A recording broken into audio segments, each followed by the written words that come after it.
Question option SS reasoning, very very important topic. देखिए प्रथम 50 प्राकृत संख्याओं का योग। 50 प्राकृत संख्या हो गई, बिल्कुल बेसिक से सीखेंगे। 50 प्राकृत संख्या क्या होगी? 1 + 2 + 3 + 4, वो कहाँ तक जाएंगे? देखो प्लस प्लस कहाँ तक जाएंगे अपन? +50 तक जाएंगे। प्लस प्राकृत संख्या है। तो दोस्तों यहाँ से वहाँ तक लिखेंगे और योग करेंगे, बहुत टाइम लगेगा। इसका एक फार्मूला होता है n + 1/2। तो n का मान दोस्तों ये संख्या हो जाएगी।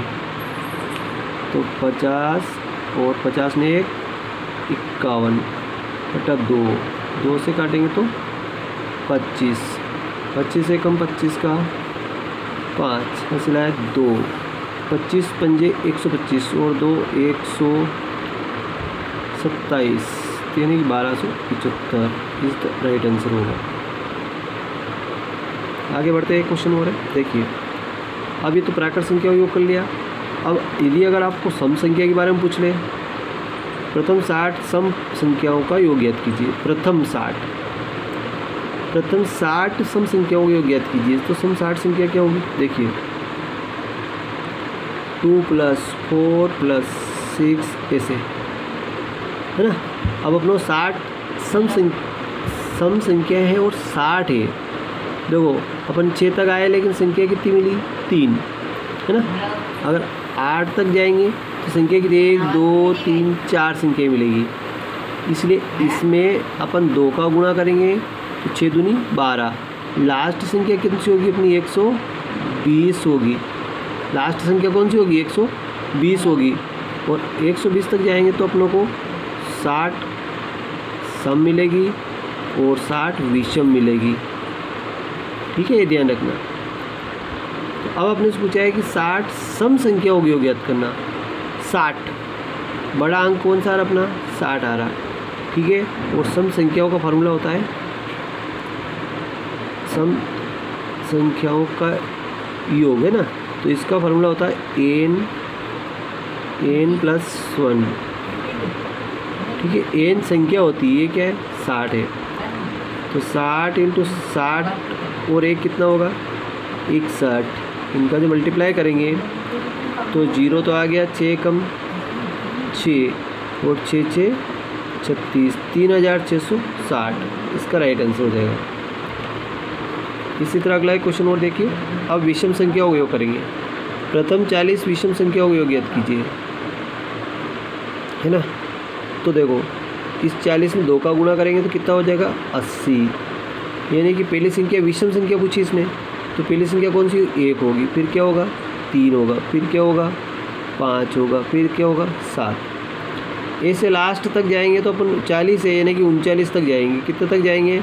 39 तक। लास्ट संख्या कौन सी होगी अपनी? 39 होगी, है ना। तो इसने 39 तक नहीं जाना, अपनों संख्या प्रथम 40 संख्या पूछिए, है ना। तो विषम संख्या योग का फार्मूला क्या होगा? देखो विषम संख्याओं का के योग का फार्मूला है वो तो दोस्तों n का स्क्वायर। तो n का स्क्वायर करेंगे तो n की संख्या क्या होगी? n का मान कितना मेरे पास? 40 का स्क्वायर करेंगे तो 4 तो कितना होगा? 16। ये अपना यहाँ तक राइट आंसर हो जाएगा कि 40 विषम प्राकृत संख्याओं का योग क्या होगा? प्रथम 40 का 1600 होगा, है ना। प्रथम 40 विषम प्राकृत संख्याओं का योग क्या होगा? 1600। 40 80, सॉरी ये नहीं आएगा, यहाँ पे आएगा 79 आएगा। लास्ट वाला 80 है ना, तो 70 लास्ट संख्या कौन सी होगी? 79 होगी। 40 संख्या का योग करना है तो कितना होगा? 400, 1600 होगा। आगे क्वेश्चन देखते हैं। देखिए अब प्रश्न आप सामने आता है कि 60 36 80 48 60 का लस ज्ञात कीजिए। लस, तो लस होता है लघुत्तम समापवर्तक। क्या होता है? लघुत्तम समापवर्तक। तो लघुत्तम समापवर्तक 2-3 तरीके से निकालते हैं। अब मैं आपको एक तरीका बता देता हूँ। देखिए गुणनखंड करके निकाल सकते हो और आप तो ऐसे ही बिना गुणनखंड के निकाल लो। देखो 2 से लगाया तो कितना है, 2 एकम 2, 2 आठी 16, 2 दूनी 4, 2 चौक 8 और 2 चौक 8 और 0। फिर 2 से लगाया 2 9 18 और 2 दूनी 4 12 और 20 दूनी 40। फिर 2 से 9 ऐसे आएगा, यहाँ पे कितना आएगा 2 चौक 12 और 10। फिर 2 से लगाया तो 9 ऐसे आएगा, 2 3 6 2 पंजे 10। 3 से लगाया 3 3 9 3 एकम 3 और 5 ऐसे आएगा। 3 से लगाया 1 और 5 बचा, 5 से लगाया 1। ठीक है, अब देखो 2 दूनी 4, 4 दूनी 8, 8 दूनी 16, 16 तिया 48 और 48 में पहले 3 का गुणा करेंगे तो 3 और 24 का 4 यहाँ से लाया 2, 3 चौक 12 13 14। फिर 5 का गुणा करेंगे तो देखो 4 5 20, 5 चौक 20 की सीपर यहाँ से लाया 2 और 5 चौक 20 में 22 का 2 यहाँ से लाया 2, 5 में 2 7, 720।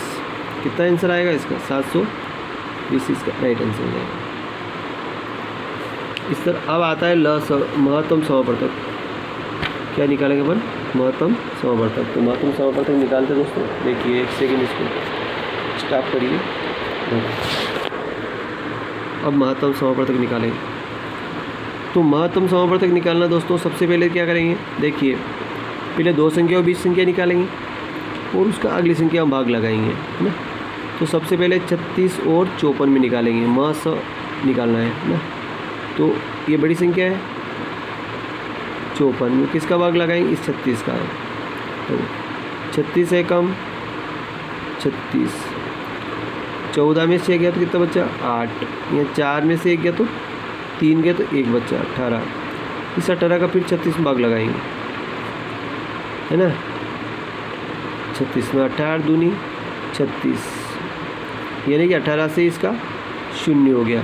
अब जिस संख्या से 0 है वो इसका महस होता है। अब 18 को के कई में जोड़ेंगे, 18 तो आ गया लेकिन अपने एक संख्या और बची 63। तो 63 में भी 18 का अपन भाग लगाएंगे तो 18 दिया 54,